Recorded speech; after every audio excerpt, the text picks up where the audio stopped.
शिवविन batting network अब राघव के लिए सिर्फ एक डिजिटल प्रोजेक्ट नहीं रहा था। ये उसकी एम्बिशन, उसकी पहचान और उसका पहला बड़ा मौका था। वो जानता था कि जिसने भारत में बैटिंग का बाजार समझ लिया, उसने करोड़ों नहीं अरबों के दरवाजे खोलिए। और राघव अब उसी मार्ग पर बढ़ चुका था। उसकी टीम धीरे धीरे बन रही थी। कॉलेज के पुराने दो दोस्त टेलीग्राम ग्रुप्स हैंडल कर रहे थे, एक फ्रीलांसर पैनल अपडेट करता था और एजेंट्स ग्राउंड लेवल पर यूजर्स जोड़ रहे थे।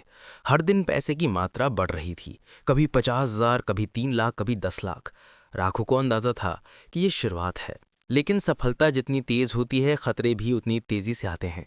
एक शाम दुबई के पेंट हाउस में बैठे राघव के फोन पर एक अननोन इंटरनेशनल नंबर से कॉल आया। आवाज धीमी थी लेकिन शब्द साफ। तुम नए हो और इतनी तेजी से ग्रो कर रहे हो। मार्केट में जगह बनाने के दो ही तरीके हैं, या सिस्टम को पैसा दो या सिस्टम का हिस्सा बन जाओ। राघव शांत रहा। उसने सिर्फ इतना कहा, जो सिस्टम मैंने बनाया है वो किसी के हिस्से में नहीं आएगा। कॉल अचानक कट गया, लेकिन उस कॉल ने राघव को एक बात समझा दी। अब उसका खेल लोकल नहीं रहा, ये अंतर्राष्ट्रीय इंटरेस्ट तक पहुंच चुका था और ये दुनिया उतनी आसान नहीं थी। कुछ ही हफ्तों बाद कंपटीशन शुरू हो गई। एक और नेटवर्क अचानक मार्केट में आया। वही मॉडल, वही ऑफर्स, वही इंटरफेस, जैसे किसी ने शिवविन की नकल उतार ली हो। यूजर्स वहां भी जा रहे थे। राघव समझ गया, ये कोई छोटा कॉम्पिटिटर नहीं, कोई बड़ा खिलाड़ी है। लेकिन राघव पीछे हटने वाला नहीं था। उसने मार्केटिंग का अगला तरीका अपनाया।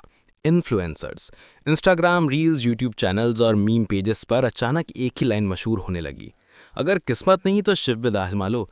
लोग बोलने लगे, ये ऐप असली है, तुरंत विड्रॉल देता है, पैसे डबल करने का मौका देता है, और पब्लिक वो मानती है जो उसे होप दे। प्लेटफॉर्म एक्सप्लोड होने लगा। हर दिन थाउजेंड्स नए यूजर्स जुड़ते जा रहे थे और पैसा पहले डिजिटल वॉलेट में आता, फिर क्रिप्टो में बदल जाता और ट्रेस नहीं होता। राघव को अब ये बिजनेस गेम नहीं लगता था, ये युद्ध था। और इस युद्ध में रूल सिंपल था, या जीत जाओ या मिट जाओ। इसी दौरान राघव की जिंदगी में एक नया चैप्टर शुरू हुआ। एक इवेंट में उसने अनाया नाम की लड़की को देखा। वो खूबसूरत थी, कॉन्फिडेंट थी, और सबसे खास बात, उसे राघव की दुनिया की कोई जानकारी नहीं थी। उसे बस इतना पता था कि राघव एक टेक बिजनेसमैन है और तेजी से ग्रो कर रहा है। राघव को पहली बार ऐसा लगा कि कोई उसे बिजनेस, क्राइम या मनी के बिना जानना चाहता है। दोनों की मुलाकातें बढ़ी और धीरे धीरे उनकी नजदीकियां भी। लेकिन हर रिश्ता सच के बिना लंबे समय तक टिक नहीं सकता। एक दिन अनाया ने पूछा, तुम्हारा असली काम क्या है? राघव कुछ पल चुप रहा, फिर बोला, मैं एक डिजिटल बिजनेस चलाता हूँ, कसिनोज और ऑनलाइन गेमिंग से जुड़ा। अनाया ने सिर्फ इतना कहा, होप ये सब लीगल हो। राघव मुस्कुराया, लेकिन भीतर से वह जानता था कि सवाल जल्द ही बड़ा रूप लेगा। इसी बीच उसे भारत से खबर मिली। एक छोटा एजेंट पकड़ा गया था। पुलिस ने इंटेरोगेशन शुरू किया था और जैसे हमेशा होता है, एजेंट ने सब बताया, प्लेटफॉर्म का नाम, कमीशन मॉडल और सबसे बड़ी बात, नेटवर्क की स्ट्रक्चर। ये खबर राघव तक पहुंची। उसकी हालत पहली बार विचलित हुई।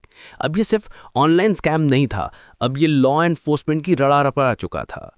राघव ने तुरंत सर्वर लोकेशन बदलवाए, domain shifted, wallets moved, access keys encrypted. Panel temporary बंद हुआ। कुछ यूजर्स ने मैसेजेस किए, विड्रॉल पेंडिंग है। लेकिन उस समय राघव के लिए यूजर्स नहीं, सर्वाइवल जरा जरूरी था। उसे पहली बार लगा कि ये एम्पायर सैंड कैसल है, बाहर से चमकदार, लेकिन एक लहर इसे गिरा सकती है। लेकिन डर के बावजूद इसके अंदर एक आवाज आई, जो मैंने शुरू किया है उसे खत्म भी मैं ही करूंगा। राघव ने फैसला लिया, अब वो नेटवर्क को अंडरग्राउंड से ग्लोबल सिंडिकेट में बदलेगा। इस बार अकेला नहीं, पार्टनर्स के साथ। और अगले एपिसोड में शुरू होगा वो कदम जिसने एक ऐप को सिर्फ स्कैम नहीं बल्कि इंटरनेशनल साइबर क्राइम नेटवर्क बना दिया।